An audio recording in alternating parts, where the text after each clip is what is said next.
¿Alguna vez has descubierto una traición que cambió tu vida para siempre? Yo sí, y lo que hice después todavía me sorprende. Me llamo Nina y esta es la historia de cómo mi esposo Carlos aprendió que subestimar a una mujer herida fue el error más grande de su vida. Carlos me había dicho que tenía una junta importante en Cancún con inversionistas extranjeros. Es crucial para mi carrera, mi amor, me dijo besándome en la frente antes de salir con su maleta. Llevábamos 8 años casados y siempre había confiado en él. Pero algo en su comportamiento los últimos meses me tenía inquieta. Las llamadas que colgaba cuando yo entraba, los mensajes que escondía, las noches que llegaba tarde con excusas cada vez más elaboradas. Esa tarde decidí hacer algo que nunca había hecho, darle una sorpresa. Cancelé mis juntas del viernes, compré un boleto a Cancún y reservé una habitación en el mismo hotel donde se hospedaba. Quería recuperar la chispa en nuestro matrimonio. Qué ingenua fui. El vuelo de las 5 de la tarde me llevó directo al infierno que se convertiría en mi vida. Llegué al Hotel Iberostar alrededor de las 9 de la noche. El lobby estaba lleno de turistas felices, parejas tomadas de la mano, familias riéndose. Yo caminaba con mi pequeña maleta sintiendo una emoción que no sentía en meses. Subí al elevador pensando en la cara de sorpresa que pondría Carlos cuando tocara su puerta.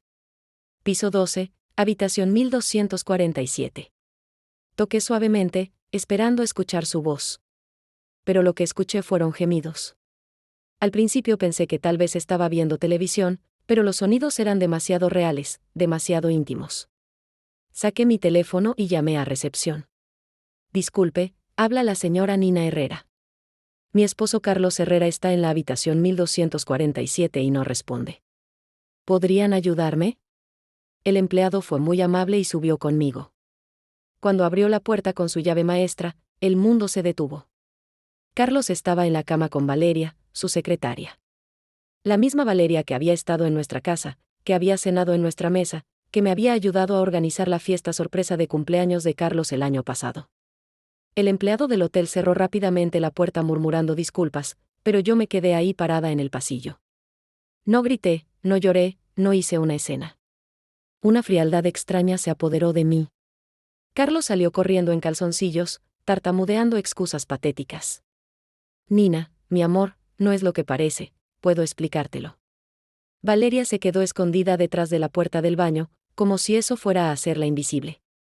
8 años, Carlos, le dije con una calma que me sorprendió a mí misma. 8 años de mi vida. Me di la vuelta y me fui. Él corrió detrás de mí por el pasillo gritando mi nombre, pero yo no volteé. Tomé el elevador, bajé al lobby, cambié mi vuelo y regresé a México City esa misma noche. Durante todo el vuelo de regreso, no derramé ni una lágrima. Estaba planeando. Los siguientes días fueron una actuación digna de un Oscar. Carlos regresó el sábado con flores y una historia inventada sobre cómo Valeria había tenido una crisis nerviosa y él solo la había consolado. Yo asentía, sonreía, incluso lo besaba. Pero por dentro, estaba construyendo el plan más elaborado de mi vida. Contraté a un investigador privado, un tipo discreto llamado Roberto que me había recomendado mi abogada. Quiero todo, le dije. Fotos, videos, mensajes, estados de cuenta. Todo. Roberto trabajó rápido. En una semana tenía un archivo completo de la vida secreta de mi esposo. La aventura con Valeria había comenzado hace 6 meses. Viajes pagados con nuestra cuenta conjunta, regalos caros, incluso había rentado un departamento en la Roma Norte para sus encuentros. 25,000 pesos mensuales de nuestros ahorros se iban a mantener a su querida. Mientras yo ahorraba para el enganche de la casa que soñábamos comprar, él mantenía a otra mujer. Pero lo que más me dolió fueron los mensajes. Carlos no solo la engañaba conmigo, sino que se burlaba de mí con ella. Nina es tan ingenua, decía en un mensaje. Cree que trabajo hasta tarde todos estos días. Es patética como me cree todo. En otro, estoy pensando en pedirle el divorcio después de que me den la promoción. Ya no la soporto. Cada mensaje era una puñalada, pero también era munición para lo que estaba planeando. La oportunidad perfecta llegó 2 semanas después. Carlos tenía la presentación más importante de su carrera como director de ventas en la empresa donde llevaba 12 años. Inversionistas japoneses estaban considerando una asociación millonaria, y Carlos había estado preparando esta presentación por meses. Era su momento de brillar, de demostrar que merecía ser vicepresidente. Toda la junta directiva estaría presente, incluyendo al director general, don Patricio Mendoza, un hombre muy conservador que valoraba la moral y la familia por encima de todo. Mi amor, esta presentación va a cambiar nuestras vidas, me dijo Carlos la noche anterior, abrazándome en la cocina mientras yo preparaba la cena.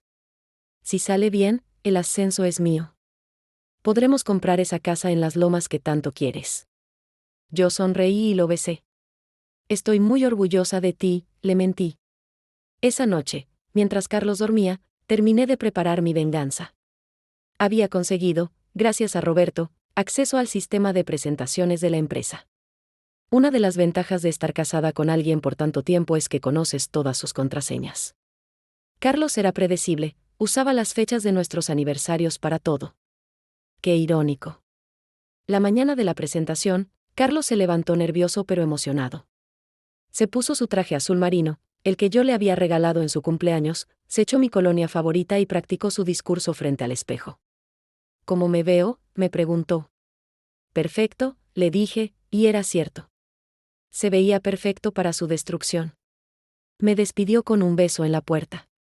Deséame suerte, mi amor. No la necesitas, le respondí. Tienes todo lo que mereces. Él se rió pensando que era un cumplido. Pobrecito. Llegué a las oficinas de la empresa una hora antes de la presentación.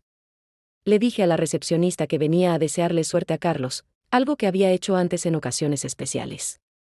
Nadie sospechó nada cuando me dirigí al piso donde estaba la sala de juntas. Entré al baño que estaba junto a la sala y esperé.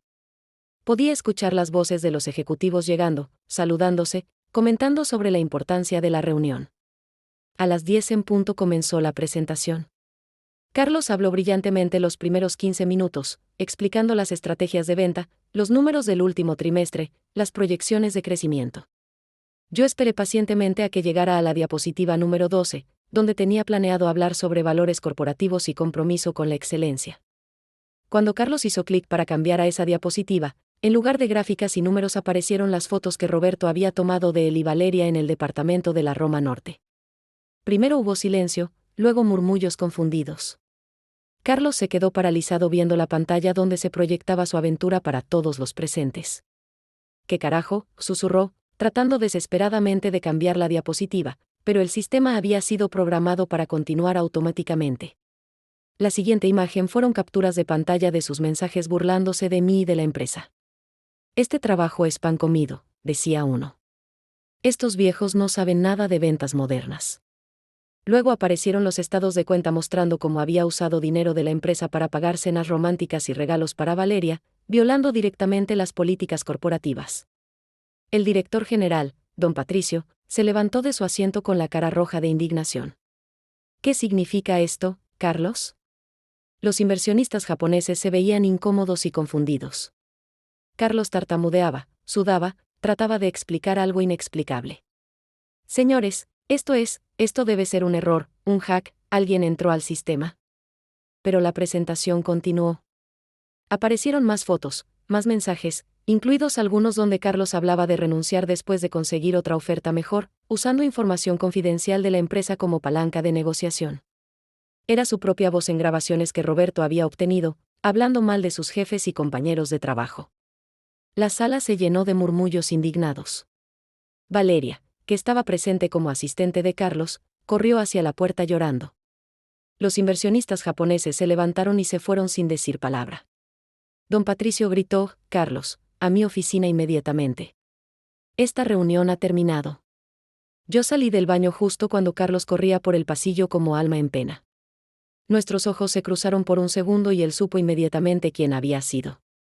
La sorpresa en su rostro se transformó en horror, luego en ira, pero ya era demasiado tarde. Su mundo profesional se había desplomado en 20 minutos. Esa tarde, mientras Carlos estaba en las oficinas de recursos humanos firmando su renuncia forzosa, yo estaba en el despacho de mi abogada firmando la demanda de divorcio.